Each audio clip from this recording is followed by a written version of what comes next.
انتظامیہ کی جانب سے جو تفصیلات آئی ہیں، ضلعی انتظامیہ کا کہنا یہ ہے کہ 30 سے 40 کے قریب جو اس گاؤں کے اندر جو گھر تھے، مکانات ہیں، وہ مکمل طور پر تباہ ہو چکے ہیں۔ 7 سے 8 کلومیٹر طویل جو جھیل بن چکی ہے، مصنوعی جھیل، اور اس کے ساتھ ساتھ 1 کلومیٹر کا جو سڑک ہے وہ بہہ گئی ہے اس کے اندر۔ تو صورتحال بہت ہی زیادہ خطرناک ہے۔ اگر خدا نہ خواستہ یہ جھیل اگر رات کے وقت کسی بھی ٹائم اگر یہ وہاں سے پانی ایک ساتھ نکل آ جاتا ہے اور جو ملبہ ہے وہ ہٹ جاتا ہے یا وہ پھٹ جاتا ہے، تو پھر یہ گلگت کا جو نشیبی علاقے ہیں اور دیامر کے، کیونکہ وہاں کی اس وقت ضلعی انتظامیہ بھی الرٹ ہے اور نشیبی علاقوں کے دورے بھی کر رہے ہیں۔ دیامر سے بھی یہ اطلاعات آئی ہیں کہ وہاں بھی الرٹ رکھا گیا ہے انتظامیہ کو، تو یہ علاقے بہت زیادہ متاثر ہونے کے جو امکانات ظاہر کیے جا رہے ہیں۔ بالکل، میں اس وقت دریائے گلگت کے کنارے موجود ہوں۔ آپ میرے پس منظر میں دیکھ رہے ہیں کہ اس وقت دریائے گلگت میں پانی کی سطح ہے وہ کافی حد تک کم ہو چکی ہے۔ غزر روشن میں گلیشیائی جھیل پھٹنے سے مصنوعی وہاں پر جھیل بن چکی ہے دریائے غزر کے اوپر، اور اب وہاں سے پانی کا سپل وے جو ہے وہ مکمل طور پر بحال نہیں ہوا ہے، جس کے باعث دریائے گلگت ہے اس کی پانی کی سطح بہت کم ہو چکی ہے۔ ہم بات کرتے ہیں، ہمارے ساتھ سینئر جرنلسٹ ہیں کرن قاسم، ان سے تفصیلات لیتے ہیں۔ کرن، مجھے یہ بتائے گا کہ کیا صورتحال ہے غزر سے، کیا اپڈیٹ؟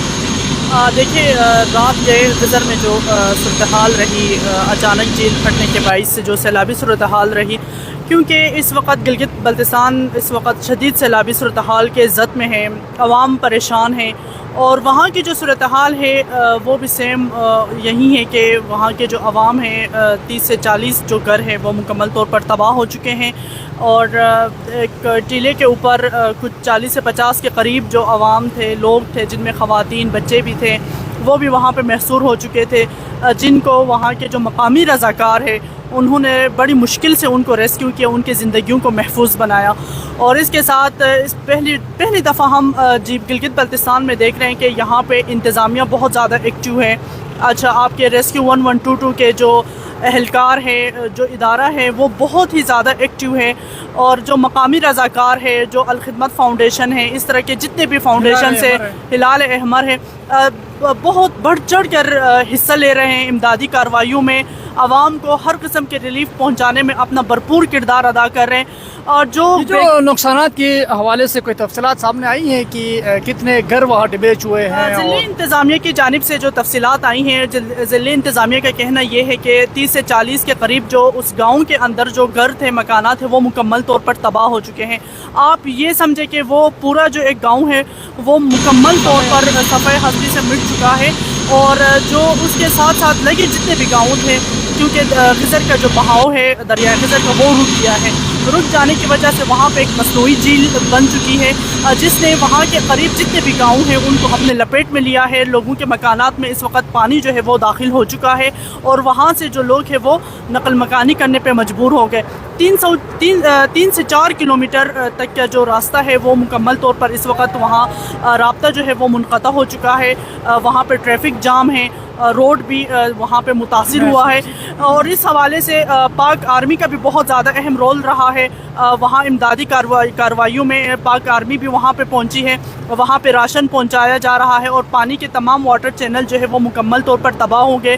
بجلی کی سچویشن بھی وہاں پہ بہتر نہیں ہے۔ ان تمام تر صورتحال میں ابھی آج وزیر اعلیٰ گلگت بلتستان بھی ضلع غزر پہنچ چکے ہیں، ان کو بھی وہاں کے نقصانات کے حوالے سے ڈپٹی کمشنر کے آفس میں بریفنگ دی جا رہی ہے۔